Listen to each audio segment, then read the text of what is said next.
In Chapter 2 of A Portrait of the Artist as a Young Man, Stephen is home from boarding school for the summer, spending his days with his Uncle Charles and with a group of friends, having mock battles at various locations. Stephen doesn't return to boarding school because his father, Simon, can't afford it. Stephen becomes enraptured with the novel The Count of Monte Cristo. The Dedalus family moves to a bleak rented house in Dublin. Stephen briefly considers the opportunity for flirtation and physical contact with a girl he meets at a birthday party, but retains his distance from her. The experience fuels his desire to write, and he picks up a new pen and new paper to dedicate a poem to her in the style of Byron. Simon relates a conversation he's had with the rector at Stephen's former school. The staff had taken Stephen's accusations lightly. Stephen has a part in a play at his new Jesuit school. When Stephen meets some of his classmates outside the building before the play is held, they make fun of him, teasing him about a girl whom his father brought there to see him. Stephen fixates on being alone with the girl, but gives little thought to what might happen when they are alone.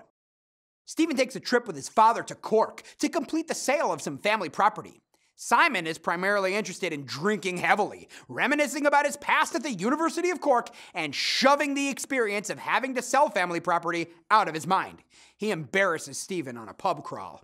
After winning a substantial academic prize, Stephen squanders it. Finally, Stephen travels to a red light district in Dublin and sleeps with a prostitute.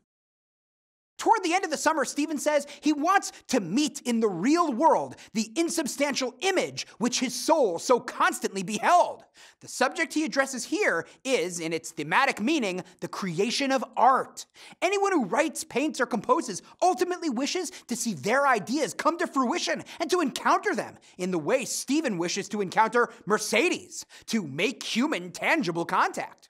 Much of the narrative here comes through a series of impressions, not necessarily connected, much like a series of photographs. Here and elsewhere, Stephen is both emotionally engaged in his surroundings and detached enough that he can gain some artistic value from them. He reasserts his independence from his father and the past, his soul no longer capable of simple joys.